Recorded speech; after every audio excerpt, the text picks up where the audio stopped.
Hello? Hi there. Hi, is this Clea? Yeah, it is. Would this be Clea from the band Raleigh? Yeah, I'm in the band Raleigh. Awesome, this is Scott Wood, and I'm calling from The Interview Show. How's it going? I'm doing good. Hello? Well, hello. Would this be Brock? It is. Is this Brock from the band Raleigh? Yes. Well, hi, this is Scott. I'm calling from The Interview Show. Hey, how's it going? I'm doing great, although right now I feel considerably more upbeat than you. I just got off work. The day is now over. That's the best part. Okay, are you ready to do an interview? Sure, let's do it. Hey there, this is Brock from the band Raleigh from Calgary, Alberta, and you're listening to The Interview Show. Hi, my name's Clea. I'm in the band Raleigh, and you're listening to The Interview Show. I would love you to talk a little bit about Balloon Boy, because I'm going to be playing that today. Okay. Balloon Boy was a song that I wrote kind of inspired by the events of, that the dad who built a Zeppelin in his backyard, and then when they released it, they thought they'd lost their little boy. This is real. This happened on the news. And, the little boy was actually hiding in the attic, and he got scolded, and then it seems like later the family had been kind of trying to get on reality TV, and it was a hoax. So it's just kind of ponderings on how crazy people are and how, funny and inspiring the whole thing can be. And so that's what that song was about. All right, well, there you have it. Balloon Boy by the band Raleigh.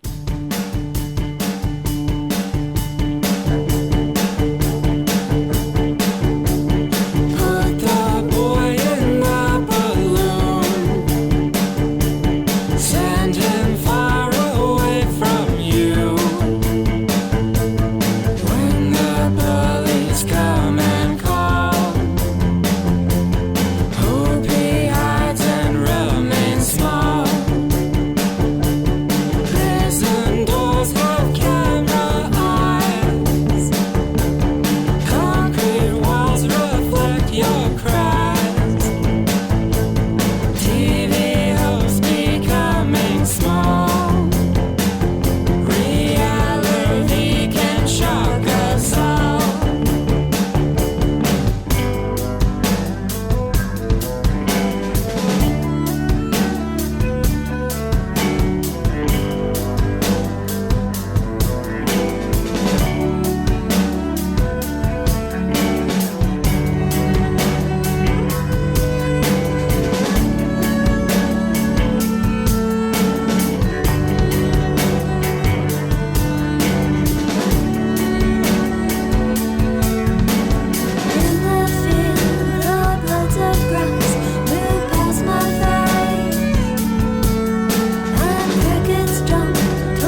other song I'd love you to talk about is Balloon Boy. Oh, yeah, sure.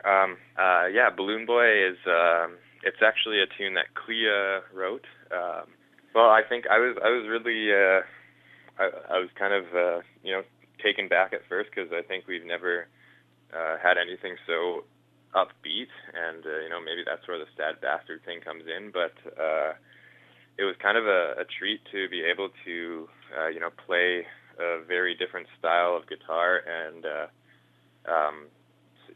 sing in a different projected kind of way than we usually do together. Well, welcome to the interview show. This is Scott Wood, your host, and today I have Brock and Clea from the band Raleigh. We're going to be doing a bit of he said, she said, so I've called them separately, and I'm going to merge what they've said into one interview. So I'm going to ask them the same questions, and I'm going to get both of their answers. All right. Brock, are you ready? Yeah, let's go. Clea, are you ready? It's doing great. I'm doing awesome. Good to hear, good to hear. All right, Clea, the first thing I have to ask you about, of course, is the band's name, Raleigh. Could be from the city of North Carolina, could be from the bicycle. Yeah, we were kind of mostly inspired by the sound because it's a really rich word and it has a lot of syllables you can dwell on. And it's also pretty colorful, and it doesn't necessarily attach you to one kind of image. That being said, we do ride Raleigh bikes, and we love them, and we would love to visit North Carolina. So. We came up with the name mostly out of aesthetic choice. It kind of has no meaning to us specifically. It's kind of interesting for people to put their own to it, but it's nice that it doesn't pigeonhole the sound. Kind of leaves it open for us to do whatever we want with the music, and kind of just a nice word to say. I like the Sir Walter Raleigh poet interpretation. Someone threw on with that, but that one's rare. That's a nice one. I like that one. Yeah. So now, Brock, I've heard that both you and Clea have Raleigh bikes. Yeah, I think coincidentally. I can't remember if we started riding them before or after we called the band that, but they were. I got mine for $5, and I think Clea's had hers forever. So it's just lucky, I guess. So, great promo. If your fans were in Calgary, where would they most likely see you riding your bike to and from? We live at kind of like the top of the hill going downtown, and there's a road called Edmonton Trail that you can get on your bike and just like zip down, and it's super fun, and it'll take you straight into downtown. It's probably like a 6-minute bike ride to get into downtown and to Princess Island Park or to some of the other fun places where you can go see shows in Calgary. You guys, the band Raleigh, you're from Calgary, and you guys met while you guys were working on each other's separate solo projects. So, of course, what your fans want to know, because you guys merged together beautifully in your music, what was it about working on those separate projects together that caused you guys to decide to combine your talents? Yeah, that's right. Brock and I started playing together maybe 3 or kind of 4 years ago is when we met. He was recording a solo album, and I played cello on his album, and then he helped me record my little solo EP for fun, and then we started to write songs together, kind of like co-collaborating on the lyrics and the musical parts, and our drummer Matt also contributes in a great way to that. I think we were just basically both drawn to what we had to offer. I think there's something about a male-female vocal, joining that creates something beautiful. I've always just been intrigued by the guitar-cello combination in terms of the dynamic you can create with space. One of my favorite things about working with Brock is how great of a vocalist he is, and he's really inspiring, and I think our vocals are really suited to each other, kind of. Maybe what it is the attentiveness that everybody has in the band. He is really in tune with me, if you know what I mean, no pun intended. And I think that is where the chemistry comes from, is we pay attention to each other. You can play along to a lot of people, but when we are performing together, what is nice is that Brock and Matt and I are all kind of on the same page, and we don't need to watch each other, but there's this like feeling that's happening between everybody on stage. And so the intensity in the song, you can be focused on your own part and not visually be looking at everybody else, but we're kind of breathing together and living in that moment together. And so it's a great group of people to work with. I would love it if you could say a few words about Drip. That's my personal favorite. Yeah, Drip is kind of, it's different. One of the neat things about that song is we really left a lot of room for a drum solo. I think it was one of the first drum solos that Matt, our drummer, has ever recorded, and he's a trained jazz drummer, so it was exciting for him, I think. I like the vocals in the first section of the song.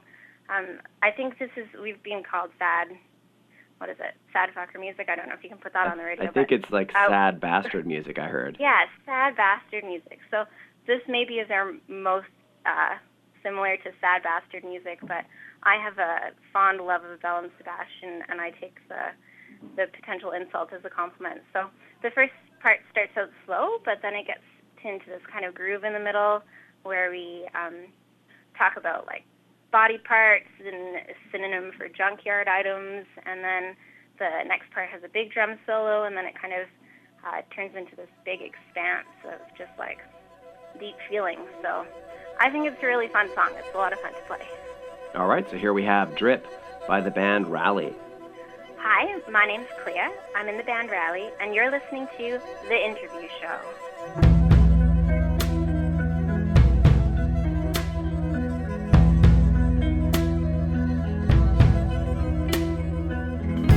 Through a blue heart, a branch on Sunday morning that the wings dropped you onto. And through the window, a yellow sleeping glory of a heart rested on you. The count of cement footsteps on a path of unexpected come to find you.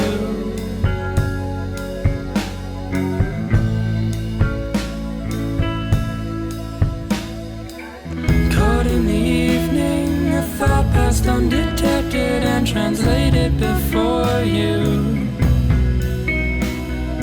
And in its waking, your hands they pedal backwards, shielding blows that contain truth. If recompense could barter in the matters of the heart, we could fish souls from the blue.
Clea. I'm in the band Raleigh, and you're listening to The Interview Show. Hey there, this is Brock from the band Raleigh from Calgary, Alberta, and you're listening to The Interview Show. Yeah, Drip is another one that,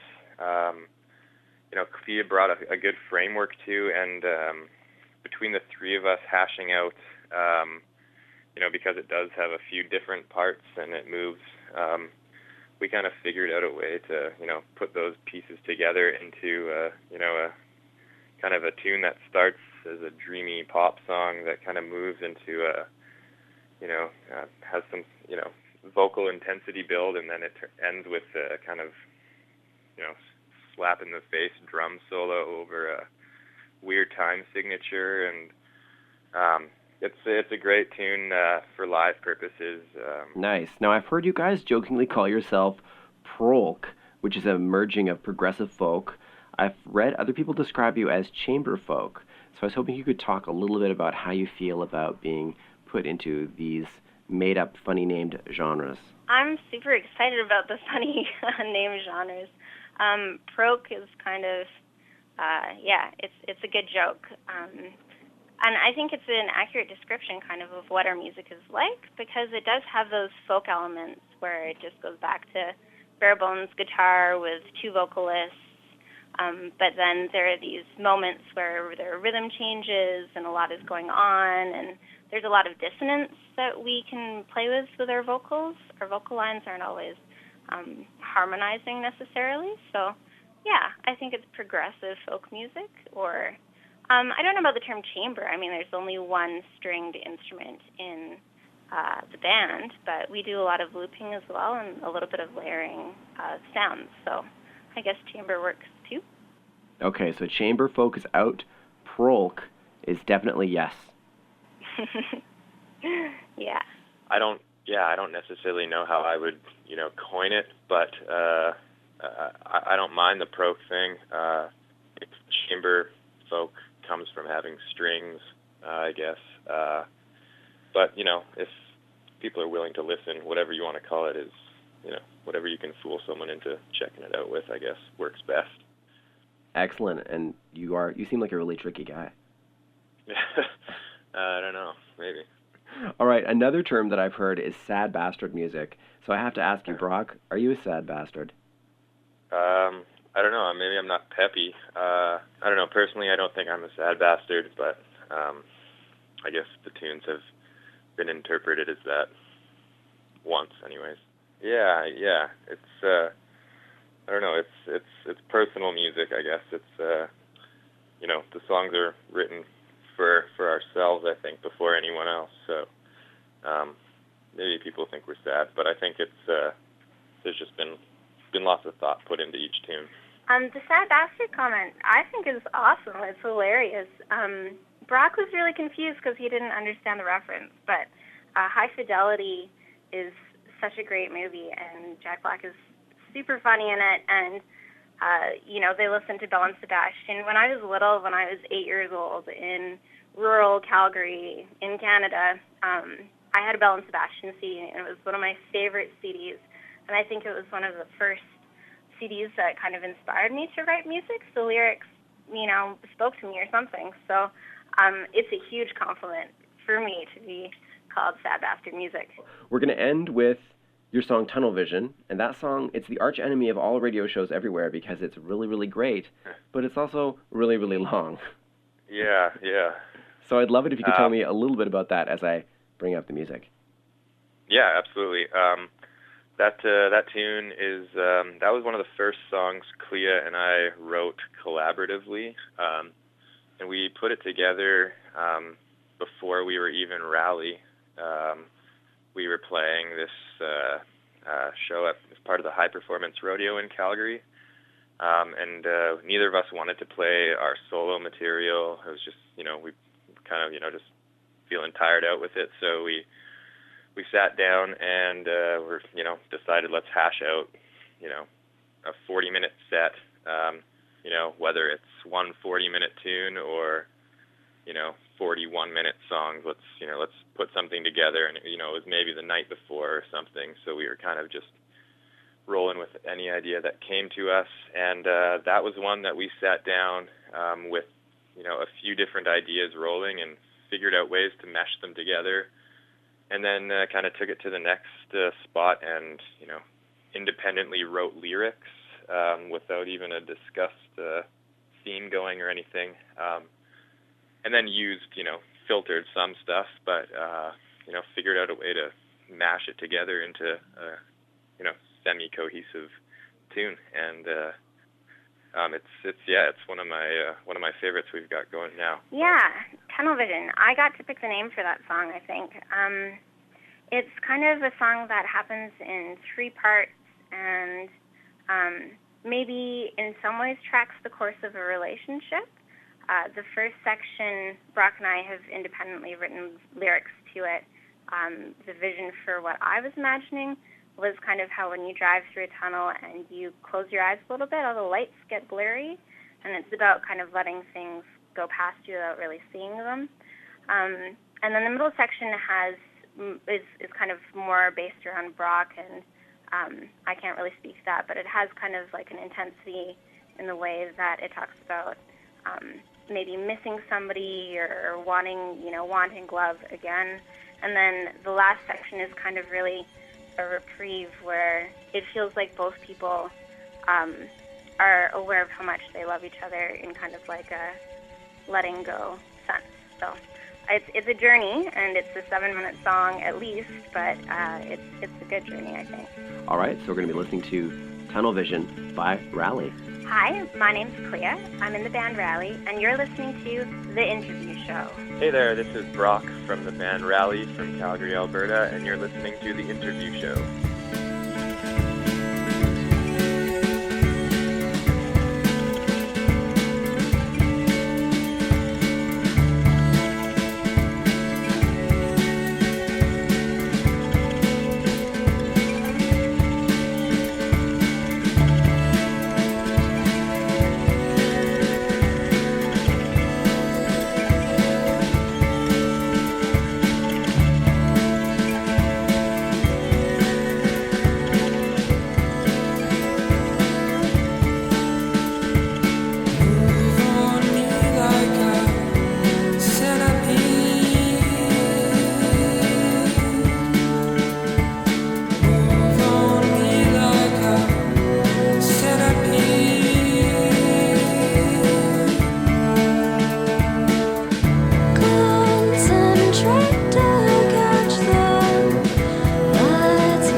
much